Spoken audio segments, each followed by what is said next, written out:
Hi friends, പുതിയൊരു വീഡിയോയിലേക്ക് എല്ലാവർക്കും സ്വാഗതം. അപ്പോൾ ഇന്നത്തെ നമ്മുടെ വീഡിയോ എന്ന് പറയുന്നത് കടയിൽ നിന്നൊക്കെ മേടിക്കുന്ന അതേ ടേസ്റ്റ് തന്നെ നല്ല ക്രിസ്പി ആയിട്ട് കപ്പ നമുക്ക് എങ്ങനെ വീട്ടിൽ തന്നെ വറുത്തെടുക്കാമെന്നാണ്. വളരെ സിമ്പിളായിട്ട് നമുക്ക് ഈ ഒരു കപ്പ വറുത്തത് തയ്യാറാക്കി എടുക്കാനായിട്ട് പറ്റും.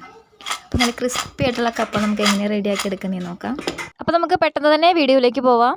അതിനായിട്ട് ഞാനിപ്പോൾ ഇവിടെ ഇതുപോലെ 2 കപ്പ എടുത്തിട്ടുണ്ട്. ഇനി ഇതിലെ തൊലിയെല്ലാം കളഞ്ഞ് നമുക്കിതൊന്ന് കട്ട് ചെയ്തെടുക്കാം. ആദ്യം നമുക്ക് ഈ കപ്പയൊന്ന് വാട്ടിയെടുക്കണം. അതിനായിട്ട് ഈ ഒരു രീതിയിൽ വേണം നമ്മൾ കട്ട് ചെയ്തെടുക്കാനായിട്ട്. ഇനി ഒരു പാത്രത്തിൽ വെള്ളം തിളപ്പിക്കാനായിട്ട് വെക്കുക. അതിനുശേഷം വെള്ളം നന്നായിട്ട് തിളച്ച് വരുന്ന സമയം നമ്മളിത് അതിലേക്ക് ഇട്ട് കൊടുക്കണം. കപ്പ ഇട്ട് കൊടുത്തതിന് ശേഷം ഒരുപാട് സമയമായിട്ട് വേവിച്ചെടുക്കരുത്. കപ്പ വെന്ത് പോകാനായിട്ട് പാടില്ല. അതുകൊണ്ട് തന്നെ 1 മിനിറ്റ് അങ്ങനെ ജസ്റ്റ് ഒന്ന് തിളപ്പിക്കാൻ മാത്രമേ പാടുള്ളൂ. കപ്പ വെന്ത് പോകാതിരിക്കാൻ പ്രത്യേകം ശ്രദ്ധിക്കുക. ഏകദേശം 1 മിനിറ്റ് തിളച്ച് വന്ന് കഴിയുമ്പോൾ നമുക്കിതൊന്ന് മാറ്റി വയ്ക്കാം. അതിനുശേഷം തണുത്തതിന് ശേഷം വേണം നമുക്കിതൊന്ന് കട്ട് ചെയ്തെടുക്കാനായിട്ട്.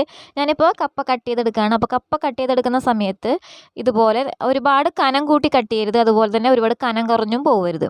ഏകദേശം ഒരേ ലെവലിൽ തന്നെ കട്ട് ചെയ്തെടുക്കാനായിട്ട് ശ്രദ്ധിക്കുക. അപ്പോൾ നമ്മൾ ഫ്രൈ ചെയ്യുന്ന സമയത്ത് അല്ലെങ്കിൽ ചിലതൊക്കെ ഫ്രൈ ആവാതെ പോകും. അപ്പോൾ അതിൻ്റെ പേർക്ക് തന്നെ ഏകദേശം ഒരു രീതിയിൽ തന്നെ കട്ട് ചെയ്തെടുക്കുക. അപ്പോൾ അത് ഏകദേശം എല്ലാം കട്ട് ചെയ്തെടുത്തിട്ടുണ്ട്.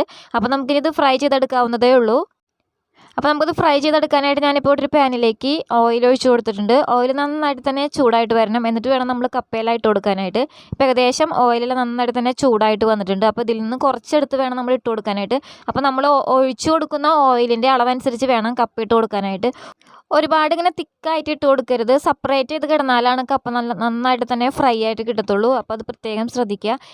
ഏകദേശം ഒന്ന് ഫ്രൈ ആയിട്ട് വരുമ്പോൾ വേണം നമുക്കിതിലേക്ക് ഉപ്പ് ചേർത്ത് കൊടുക്കാനായിട്ട്. ഞാനിപ്പോൾ ഒരു ബൗളിലേക്ക് ഒരു അല്പം വെള്ളത്തിൽ കുറച്ച് മഞ്ഞൾപ്പൊടിയും ഉപ്പും കൂടി മിക്സാക്കി വെച്ചിട്ടുണ്ട്. അതാണ് നമ്മളിതിലേക്ക് ഒഴിച്ചു കൊടുക്കുന്നത്. ഇപ്പോൾ ഒരു ടീസ്പൂണോളം നമ്മൾ ഒഴിച്ചു കൊടുക്കുകയാണ്. ഏകദേശം ഇനി ഇത് ഈ വെള്ളമൊക്കെ നന്നായിട്ട് തന്നെ ഒന്ന് പൊട്ടിക്കഴിയണം. എന്നിട്ട് വേണം നമുക്കിത് ഫ്രൈ ആക്കാനായിട്ടൊന്നും കൂടി. അപ്പോൾ ഇത് വെള്ളമെല്ലാം പൊട്ടിക്കഴിഞ്ഞിട്ടുണ്ട്. അപ്പോൾ ഒന്നും കൂടി ഒന്ന് ഫ്രൈ ആക്കി എടുത്താൽ മാത്രം മതി. നമ്മുടെ കപ്പ വറുത്തത് ഇവിടെ റെഡി ആയിട്ടുണ്ട്. അപ്പോൾ നമ്മൾ ബാക്കിയുള്ളതും ഇതുപോലെ തന്നെ ചെയ്തെടുക്കുക. അപ്പോൾ ഒരുപാട് ഇട്ട് കൊടുക്കാതെ കുറച്ച് ഇട്ട് കൊടുത്തിട്ട് വേണം ഫ്രൈ ആക്കി എടുക്കാനായിട്ട്. അതുപോലെ തന്നെ 2ാം പ്രാവശ്യം നമ്മൾ ഉപ്പ് വെള്ളം ചേർത്ത് കൊടുക്കുമ്പോൾ ഫസ്റ്റ് ചേർത്ത് അത്രയും ചേർത്ത് കൊടുക്കരുത്. കാരണം ഉപ്പ് കൂടാനായിട്ട് ചാൻസ് ഉണ്ട്. അപ്പോൾ നോക്കിയിട്ട് വളരെ കുറച്ച് മാത്രം ഒഴിച്ചു കൊടുത്തിട്ട് ഫ്രൈ ആക്കി എടുത്താൽ മാത്രം മതിയാവും. അപ്പോൾ ഇനി കപ്പ കിട്ടുന്ന സമയത്ത് എല്ലാവരും ഒന്ന് ട്രൈ ചെയ്ത് നോക്കുക. വളരെ ഈസി ആയിട്ട് നമുക്ക് വീട്ടിൽ തന്നെ ഫ്രൈ ചെയ്തെടുക്കാൻ പറ്റും. അപ്പോൾ വീഡിയോ ഇഷ്ടപ്പെടുകയാണെങ്കിൽ ലൈക്ക് ചെയ്യാനും കമൻറ്റ് ചെയ്യാനും ഷെയർ ചെയ്യാനും മറക്കരുത്.